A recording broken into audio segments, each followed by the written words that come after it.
रात के 2 बज रहे थे। मीरा की आंख अचानक खुल गई। कमरे में सन्नाटा था, लेकिन कुछ अलग था। हवा ठंडी और भारी थी। उसने करवट बदली तो महसूस हुआ कि बैल्कनी का दरवाज़ा खुला था। मैंने तो बंद किया था। दिल तेजी से धड़कने लगा। मीरा ने धीरे से बेडसाइड लैंप जलाया। कमरे में सब कुछ सामान्य था, लेकिन ड्रेसिंग टेबल के सामने वाली कुर्सी किसी ने घुमा दी थी। अब वो सीधे बिस्तर की तरफ मुंह किए खड़ी थी, जैसे कोई बैठकर उसे देख रहा हो। उसने हिम्मत जुटाई और बैल्कनी की तरफ बढ़ी। ठंडी हवा का झोंका आया। नीचे देखा तो सड़क सुनसान थी। दूर कहीं कुत्ते भौंक रहे थे। पुरानी हवेली जैसी इस इमारत की छठी मंजिल से शहर बिल्कुल शांत दिख रहा था। मीरा ने दरवाज़ा बंद किया और कुंडी चढ़ा दी। फिर कुर्सी को वापस अपनी जगह पर रखा। शायद हवा से घूम गई होगी, शायद दरवाज़ा ठीक से बंद नहीं हुआ था। लेकिन भीतर कहीं एक आवाज़ कह रही थी कि नहीं, ऐसा नहीं है। वो वापस बिस्तर पर लेट गई। नींद आने में काफ़ी वक्त लगा और जब आई तो उसने एक सपना देखा। काले कपड़ों में एक परछाई जो कुर्सी पर बैठी उसे देख रही थी। उसका चेहरा धुंधला था, लेकिन आंखें साफ दिख रही थी, खाली, गहरी, अंतहीन। सुबह की धूप ने रात के डल को थोड़ा हल्का कर दिया। मीरा ने कॉफ़ी बनाई और बैल्कनी में खड़े होकर शहर को देखा। उसे यहाँ आए सिर्फ 3 दिन हुए थे। नई नौकरी थी, नया शहर था, नया घर था, सब कुछ नया था। ये फ्लैट उसे सस्ते में मिल गया था। मकान मालिक ने कहा था कि इमारत पुरानी है, इसलिए किराया कम है। लेकिन उसने ये नहीं बताया था कि पिछले 2 साल में यहाँ कोई टिका क्यों नहीं। ऑफिस के लिए तैयार हो रही थी, तभी उसकी नज़र अलमारी के ऊपर पड़ी। वहाँ कुछ सफ़ेद था। उसने कुर्सी पर चढ़कर देखा तो एक पुराना लिफाफा मिला जिस पर धूल जमी थी। उसने लिफाफा खोला। अंदर पीले पड़ चुके कागज़ थे। पहले पन्ने पर किसी ने लाल स्याही से लिखा था कि वो रात को आता है। दरवाजे बंद मत करना, अगर उसे रोकोगे तो वो गुस्से में आ जाएगा। मीरा के हाथ कांप गए। उसने दूसरा पन्ना पलटा। उस पर लिखा था कि मैं यहाँ से जा रही हूँ, मुझे माफ़ करना अगली किराएदार। मैं तुम्हें चेतावनी देना चाहती थी, लेकिन अब बहुत देर हो चुकी है। बस इतना याद रखना कि उससे आंख मिलाना मत, कभी नहीं। तीसरे पन्ने पर सिर्फ एक लाइन थी जो बार बार लिखी गई थी, जैसे किसी पागल ने लिखी हो। वो देख रहा है, वो देख रहा है, वो देख रहा है, वो देख रहा है। मीरा ने कांपते हाथों से कागज़ वापस रख दिया। ये किसी का मजाक होगा, किसी पागल का बकवास। लेकिन रात की वो खुली बैल्कनी और वो घूमी हुई कुर्सी उसके दिमाग में घूम रहे थे। उसने सिर हिलाया और ऑफिस के लिए निकल गई। दिन भर उसने काम में खुद को व्यस्त रखने की कोशिश की, लेकिन वो शब्द उसके दिमाग से नहीं निकल रहे थे। ऑफिस में दिन अच्छा गुजरा। नए साथियों से मुलाकात हुई, काम अच्छा लगा। शाम को वापस आते समय मीरा ने सोचा कि शायद वो बेवजह डर रही थी। रात का खाना खाकर वो 10 बजे सो गई। थकी हुई थी। फिर वही हुआ। रात के 2 बजे आंख खुली। इस बार बैल्कनी का दरवाज़ा तो बंद था, लेकिन कमरे में किसी की मौजूदगी का एहसास था, भारी और दबाव भरा। मीरा ने लैंप जलाया। कुर्सी फिर घूम चुकी थी, लेकिन इस बार कुछ और भी था। ड्रेसिंग टेबल के शीशे पर धुंध में किसी ने उंगली से लिखा था कि मैं यहाँ हूँ। मीरा की चीख गले में अटक गई। उसने तुरंत लाइट जलाई, हर लाइट। कमरा रोशनी से भर गया, लेकिन शीशे पर वो शब्द अब भी दिख रहे थे। उसने कमरे का हर कोना चेक किया। खिड़कियां थीं, दरवाजे थे, अलमारी थी, सब बंद थे। कोई नहीं था, लेकिन शीशे पर वो शब्द साफ दिख रहे थे। मीरा ने तुरंत टिश्यू से उन्हें पोंछ दिया। फिर दरवाजे में कुर्सी लगाई और सारी रात जागती रही। हाथ में पेपर स्प्रे लेकर बैठी रही। सुबह 6 बजे जब रोशनी आई, तब कहीं जाकर उसकी पलकें झपकी। लेकिन नींद गहरी नहीं थी। हर आवाज़ पर वो चौंक जाती थी। मीरा ने काम से छुट्टी ले ली। उसे जवाब चाहिए थे। पहले उसने बिल्डिंग के वॉचमैन रामदीन से बात की। बूढ़ा आदमी था, यहाँ पिछले 20 सालों से काम कर रहा था। छठी मंजिल के बारे में पूछने पर रामदीन ने होंठ से कोड़े। बेबी जी, वो फ्लैट तो आप वहाँ क्यों रह रही हैं? मीरा ने पूछा कि क्या मतलब है, वहाँ क्या है? रामदीन ने आसपास देखा जैसे कोई सुन न रहा हो। फिर धीरे से बोला कि बीबी जी, वो फ्लैट शापित है, वहाँ कोई नहीं टिकता। मीरा ने पूछा कि किसकी वजह से? रामदीन ने बताया कि 15 साल पहले की बात है। एक आदमी वहाँ रहता था, विक्रम नाम था उसका। अकेला रहता था, पागल किस्म का था, हमेशा खुद से बातें करता था। एक रात उसने छलांग लगा दी। मीरा के रोंगटे खड़े हो गए। उसने पूछा कि कहाँ से? रामदीन ने जवाब दिया कि छठी मंजिल की बालकनी से, सीधे नीचे सड़क पर। मैंने खुद देखा था उसकी लाश। आंखें खुली थीं और चेहरे पर हंसी थी, जैसे कोई मजाक हो। मीरा ने पूछा कि फिर क्या हुआ। रामदीन ने बताया कि उसके बाद कई लोग आए, कोई 1 हफ्ता टिका, कोई 1 महीना। सबने वही कहानी सुनाई। रात को अजीब आवाज़ें आती थीं, सामान अपने आप हिलता था और वो कुर्सी हमेशा घूम जाती थी। मीरा को लगा जैसे ज़मीन उसके पैरों तले खिसक गई। उसने पूछा कि क्या किसी ने पुलिस को बताया। रामदीन ने सिर हिलाया। पुलिस आई थी, पूरा फ्लैट चेक किया, कुछ नहीं मिला। उन्होंने कहा कि लोगों को भ्रम हो रहा है, डर की वजह से दिमाग चीज़ें बना लेता है। लेकिन बीबी जी, मैं 20 साल से यहाँ हूँ, मैंने खुद देखा है। कई बार रात को उस बालकनी में एक साया खड़ा होता है, बिल्कुल स्थिर, घंटों खड़ा रहता है। मीरा के मुंह से आवाज़ नहीं निकली। उसने किसी तरह धन्यवाद कहा और वापस अपने फ्लैट की तरफ बढ़ी, लेकिन अंदर जाने से पहले वो रुक गई। अगर ये सब सच है तो वो अंदर कैसे जाए? लेकिन बाहर भी तो नहीं रह सकती। उसने गहरी सांस ली और दरवाज़ा खोला। दिन की रोशनी में फ्लैट सामान्य लग रहा था, लेकिन अब हर कोना उसे संदिग्ध लग रहा था। उसने तय किया कि आज रात वो जागेगी, पूरी रात, देखेगी कि असल में क्या हो रहा है। शाम को उसने 2 कप कॉफ़ी बनाई, लाइट्स चेक की, फ़ोन फुल चार्ज किया, फिर बिस्तर पर बैठ गई और इंतज़ार करने लगी। घड़ी की टिक टिक गूंज रही थी। 8 बजे, 9 बजे, 10 बजे, 11 बजे, कुछ नहीं हुआ। 12 बजे मीरा को नींद आने लगी। उसने खुद को झटका दिया, जागना है। 1 बजे उसकी पलकें भारी होने लगी। उसने म्यूजिक चालू किया, धीरे से, लेकिन 1:30 बजे तक नींद ने उसे लगभग हरा दिया था। उसने सोचा कि 5 मिनट आंखें बंद करेगी, बस 5 मिनट। जब उसकी आंख खुली तो घड़ी में 2 बज रहे थे। कमरा अंधेरे में डूबा था, लाइट बुझ गई थी। मीरा ने स्विच दबाया, कुछ नहीं हुआ, बिजली चली गई थी। उसने फ़ोन की टॉर्च चलाई, रोशनी कमरे में फैली और वो जो देखा उससे उसका दिल लगभग रुक गया। कुर्सी फिर घूम चुकी थी, लेकिन इस बार उस पर कोई बैठा था। एक काली परछाई, अस्पष्ट, धुंधली, लेकिन साफ दिख रही थी। वो हिल नहीं रही थी, बस बैठी थी और मीरा को देख रही थी। मीरा की चीख निकलने वाली थी, लेकिन गला सूख गया, आवाज़ नहीं निकली। उसने फ़ोन की रोशनी परछाई पर डाली। वो वहाँ थी, स्पष्ट, एक आदमी, काले कपड़ों में, चेहरा अंधेरे में छिपा हुआ, लेकिन आंखें दिख रही थी, चमक रही थी। मीरा पीछे हटी, उसकी पीठ दीवार से टकराई। परछाई हिली नहीं, बस बैठी रही। फिर धीरे धीरे उसका सिर झुका, जैसे कुछ देख रहा हो। मीरा ने नीचे देखा, फर्श पर कुछ लिखा था उसी लाल रंग में जो चिट्ठी में था। तुमने मुझे देख लिया, अब तुम भी यहीं रहोगी। मीरा की सांस फूलने लगी। उसने दरवाजे की तरफ भागने की कोशिश की, लेकिन टांगें जम गई थीं, हिल नहीं रही थी। परछाई उठी, धीरे धीरे, उसकी ऊंचाई बढ़ती गई, छत तक पहुंच गई। फिर वो मीरा की तरफ बढ़ी। हर कदम के साथ कमरे का तापमान गिरता गया। मीरा की सांस बर्फ की तरह दिखने लगी। परछाई अब उसके बिल्कुल सामने थी, इतने पास कि वो उसकी सड़ी हुई गंध महसूस कर सकती थी। फिर वो झुकी, उसका चेहरा मीरा के चेहरे के पास आया।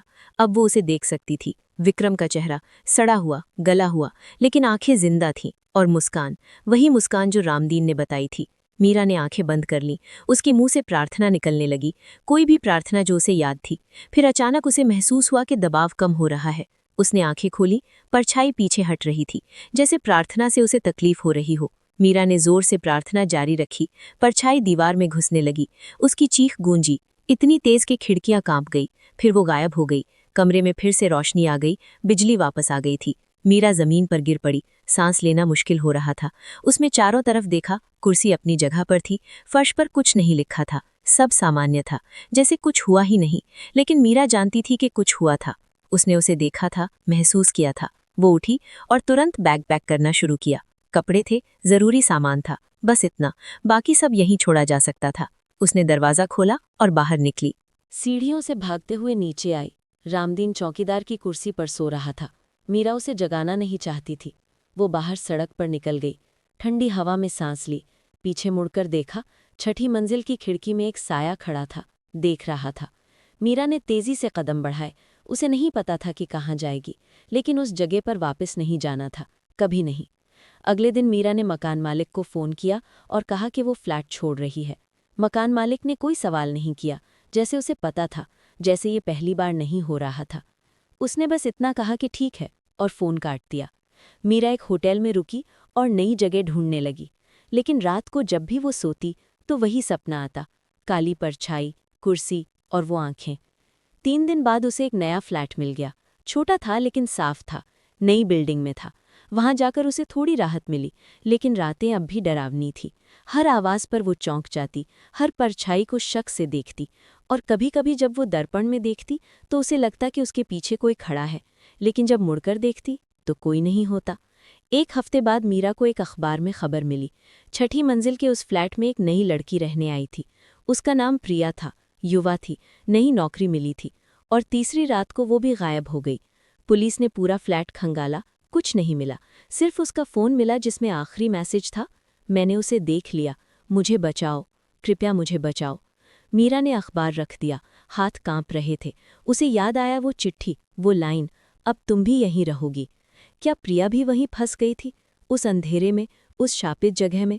मीरा को लगा कि उसे कुछ करना चाहिए, पुलिस को बताना चाहिए। लेकिन क्या बताएगी कि उसने एक भूत देखा? कोई विश्वास नहीं करेगा। उस रात मीरा को फिर वही सपना आया, लेकिन इस बार सिर्फ विक्रम नहीं था, प्रिया भी थी, और उससे पहले की कितनी ही लड़कियां।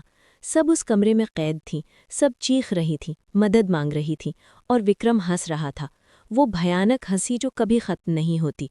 मीरा जाग गई, पसीने से लथपथ थी। उसने तय किया कि अब बस, उसे कुछ करना होगा। अगले दिन उसने एक पादरी को ढूंढा, बूढ़े आदमी को सब कुछ बताया। पादरी ने ध्यान से सुना, फिर कहा कि ऐसी जगहें होती हैं जहां बुराई इकट्ठा हो जाती है, जहां आत्माएं फंस जाती हैं। उस फ्लैट को शुद्ध करना होगा, लेकिन ये आसान नहीं होगा। मीरा ने कहा कि वो तैयार है। पादरी ने कहा कि ठीक है, 3 दिन बाद पूर्णिमा की रात होगी, उस रात वो जाएंगे। मीरा के 3 दिन डर में गुजरे। उसने सोचा कि शायद वो पागल हो रही है, शायद सब उसके दिमाग की बात है। लेकिन फिर प्रिया की याद आ जाती, और बाकी सब लड़कियों की। पूर्णिमा की रात आई। मीरा और पादरी उस बिल्डिंग के सामने खड़े थे। रामदीन ने उन्हें देखा। उसकी आंखों में डर था, लेकिन उसने चाबी दे दी। वो दोनों छठी मंजिल तक पहुंचे। दरवाज़ा खोला। अंदर का नज़ारा वैसा ही था, लेकिन हवा और भी ठंडी थी, और भी भारी। पादरी ने प्रार्थना शुरू की, पवित्र जल छिड़का। मीरा उसके साथ खड़ी थी। दिल तेजी से धड़क रहा था। अचानक लाइट्स बुझ गईं, कमरे में अंधेरा छा गया। फिर वो आवाज़ आई, हंसी, विक्रम की हंसी, चारों तरफ से आ रही थी, दीवारों से, छत से, फर्श से। पादरी ने प्रार्थना तेज कर दी।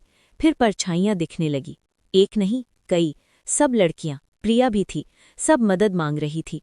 मीरा की आंखों में आंसू आ गए। पादरी ने उसका हाथ पकड़ा और कहा कि डरो मत, प्रार्थना जारी रखो। मीरा ने भी प्रार्थना शुरू की।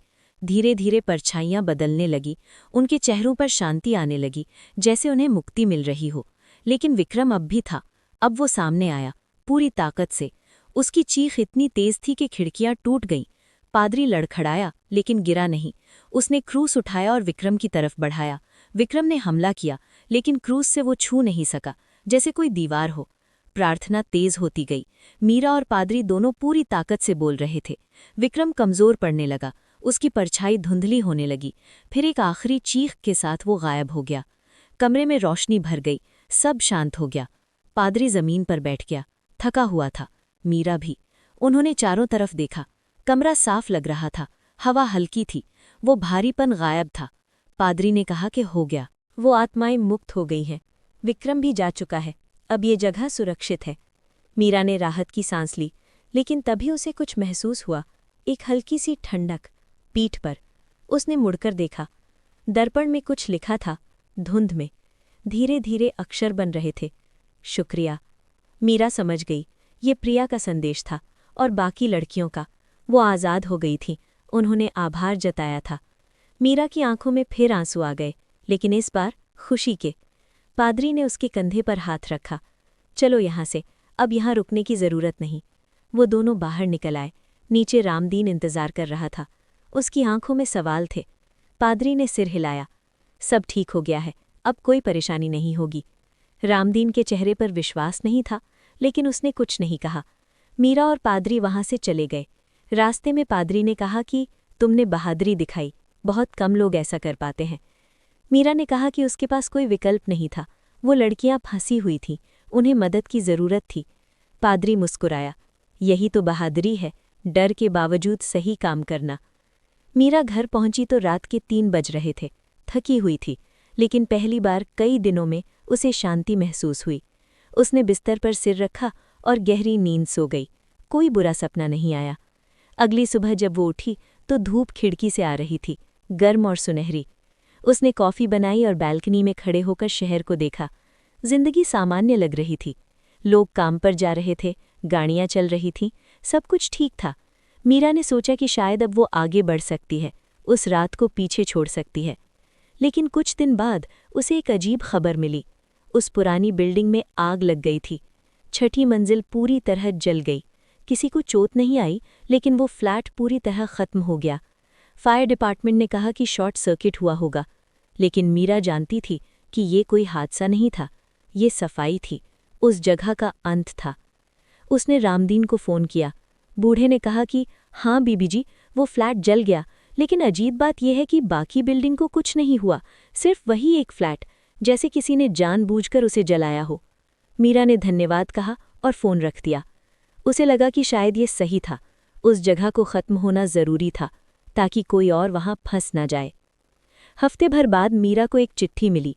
कोई नाम नहीं था, कोई पता नहीं था, सिर्फ एक लाइन लिखी थी, तुमने हमें बचाया, हम हमेशा तुम्हारा शुक्रिया अदा करेंगे। मीरा ने चिट्ठी को अपने पास रख लिया। ये उसके लिए याद थी, उस रात की, उन लड़कियों की और उस डर की जो उसने जीता था। महीने भर बाद मीरा की जिंदगी सामान्य हो गई। ऑफिस में काम अच्छा चल रहा था, नए दोस्त बन गए थे, शहर भी अब अजनबी नहीं लगता था। लेकिन कभी कभी रात को जब वो अकेली होती तो उसे वो आंखें याद आतीं, विक्रम की आंखें, और वो हंसी। लेकिन अब डर नहीं लगता था। अब वो जानती थी कि उसमें हिम्मत है, डर से लड़ने की ताकत है। एक दिन उसे पादरी का फ़ोन आया। उसने पूछा कि कैसी हो, सब ठीक है ना? मीरा ने कहा कि हाँ, सब अच्छा है। पादरी ने कहा कि अच्छा है, वैसे मुझे तुमसे कुछ कहना था। उस रात के बाद मैंने कुछ रिसर्च की विक्रम के बारे में। पता चला कि वो सिर्फ एक पागल आदमी नहीं था, उसने जानबूझकर उस जगह को चुना था। वहाँ काली विद्या की थी, लड़कियों को फंसाता था, उनकी आत्माओं को कैद करता था। मीरा के रोंगटे खड़े हो गए। तो वो सब योजनाबद्ध था। पादरी ने कहा कि हाँ, लेकिन अब सब खत्म हो गया। तुमने उसे हराया, उन आत्माओं को मुक्त किया, ये बड़ी बात है। मीरा ने पूछा कि क्या ऐसी और जगहें भी हैं? पादरी चुप रहा, फिर बोला कि हाँ, दुनिया में बहुत सी जगहें हैं जहाँ अंधेरा छिपा है, लेकिन रोशनी भी है, और तुम्हारे जैसे लोग जो अंधेरे से लड़ सकते हैं। मीरा ने फ़ोन रख दिया। उसने खिड़की से बाहर देखा। शहर रोशनी से जगमगा रहा था, लेकिन उसे पता था कि कहीं न कहीं अंधेरा भी है, और शायद किसी को उससे लड़ने की ज़रूरत पड़ेगी। उसने सोचा कि अगर फिर कभी ऐसा हुआ तो वो तैयार रहेगी। रात हो गई थी। मीरा ने खाना खाया और सोने की तैयारी की। बिस्तर पर लेटी तो उसे अच्छा लगा। कमरा गर्म था, आरामदायक था, सुरक्षित था। उसने आंखें बंद की, नींद आने लगी, लेकिन तभी उसे कुछ महसूस हुआ, एक हल्की सी आवाज़, जैसे कोई फुसफुसा रहा हो। उसने आंखें खोलीं। कमरे में कोई नहीं था, सब सामान्य था। शायद उसका भ्रम था। उसने फिर आंखें बंद की, लेकिन आवाज़ फिर आई, इस बार थोड़ी साफ, मीरा। उसका दिल तेजी से धड़कने लगा। उसने चारों तरफ देखा, कोई नहीं था। फिर उसे खिड़की के बाहर कुछ दिखा, एक साया खड़ा था, देख रहा था। मीरा उठी और खिड़की के पास गई।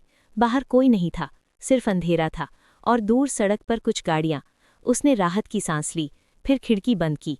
लेकिन जब वो मुड़ी तो उसे दर्पण में कुछ दिखा, अपनी परछाई के पीछे एक और परछाई, धुंधली, लेकिन वहां थी।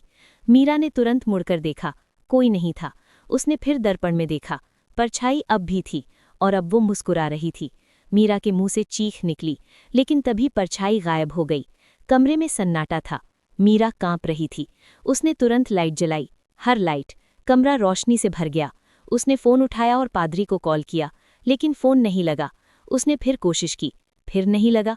उसने सोचा कि शायद नेटवर्क की समस्या है, लेकिन जब उसने दूसरे नंबर पर कॉल करने की कोशिश की तो वो भी नहीं लगा। फ़ोन काम कर रहा था, लेकिन कोई कॉल नहीं जा रही थी, जैसे किसी ने ब्लॉक कर दिया हो।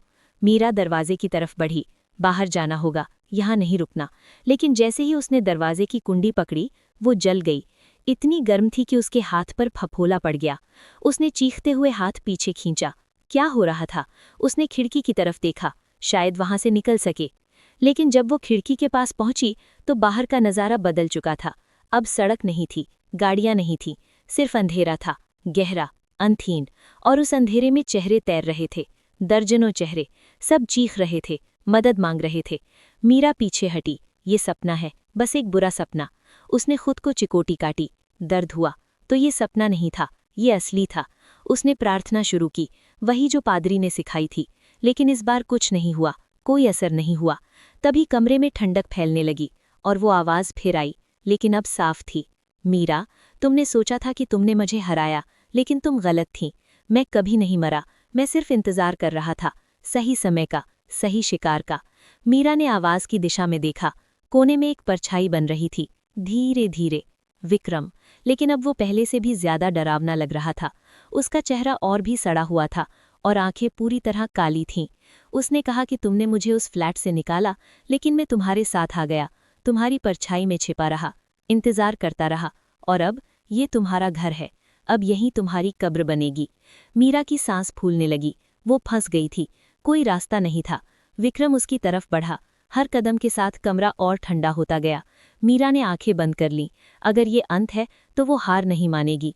उसने पूरी ताकत से चिल्लाया, एक प्रार्थना, सबसे शक्तिशाली प्रार्थना जो उसे याद थी। और अचानक कमरे में रोशनी फूट पड़ी, इतनी तेज कि विक्रम पीछे हट गया। मीरा ने आंखें खोली। उसके चारों तरफ सफेद रोशनी का घेरा बन गया था, और उस रोशनी में वो लड़कियां थीं, प्रिया और बाकी सब। लेकिन अब वो डरी हुई नहीं थीं, अब वो ताकतवर दिख रही थीं। प्रिया ने मीरा से कहा कि डरो मत, हम तुम्हारे साथ हैं, तुमने हमें बचाया था, अब हम तुम्हें बचाएंगी। सब लड़कियों ने मिलकर विक्रम को घेर लिया। उसकी चीख गूंजी। उसने भागने की कोशिश की, लेकिन रोशनी ने उसे जकड़ लिया। वो घुलने लगा, चीखता रहा, लेकिन कोई फायदा नहीं हुआ। धीरे धीरे वो पूरी तरह गायब हो गया, हमेशा के लिए। प्रिया ने मीरा की तरफ देखा और मुस्कुराई। अब वो नहीं आएगा, अब तुम सुरक्षित हो। मीरा ने कहा कि शुक्रिया। प्रिया ने कहा कि नहीं, शुक्रिया तुम्हारा, तुमने हमें मुक्ति दिलाई, अब हम आराम कर सकते हैं। और फिर वो सब धीरे धीरे फीकी पड़ने लगी, रोशनी कम होने लगी, और फिर सब गायब हो गया। मीरा अकेली खड़ी थी। कमरा फिर सामान्य था। दरवाज़ा अब गर्म नहीं था। खिड़की से बाहर सड़क दिख रही थी। सब कुछ ठीक था। उसने गहरी सांस ली। ये सच में खत्म हो गया था, अब कोई खतरा नहीं था। वो बिस्तर पर बैठ गई, थकी हुई थी, लेकिन राहत महसूस कर रही थी। आखिरकार सब कुछ खत्म हो गया था। विक्रम गायब हो गया था, हमेशा के लिए। अब वो शांति से रह सकती थी। अब कोई डर नहीं था, कोई अंधेरा नहीं था। मीरा ने लाइट बुझाई और लेट गई। इस बार नींद जल्दी आ गई, गहरी और शांत। कोई बुरा सपना नहीं, कोई परछाई नहीं, सिर्फ सुकून। और अगली सुबह जब वो उठी तो पहली बार महीनों में उसे लगा कि सब कुछ सच में ठीक है। जिंदगी फिर से शुरू हो सकती है, बिना किसी डर के, बिना किसी अंधेरे के। दोस्तों, कहानी आपको कैसी लगी आपको कमेंट में ज़रूर बताएं, और इस चैनल को सब्सक्राइब करना मत भूलिए ना। मिलते हैं अगली वीडियो में। धन्यवाद।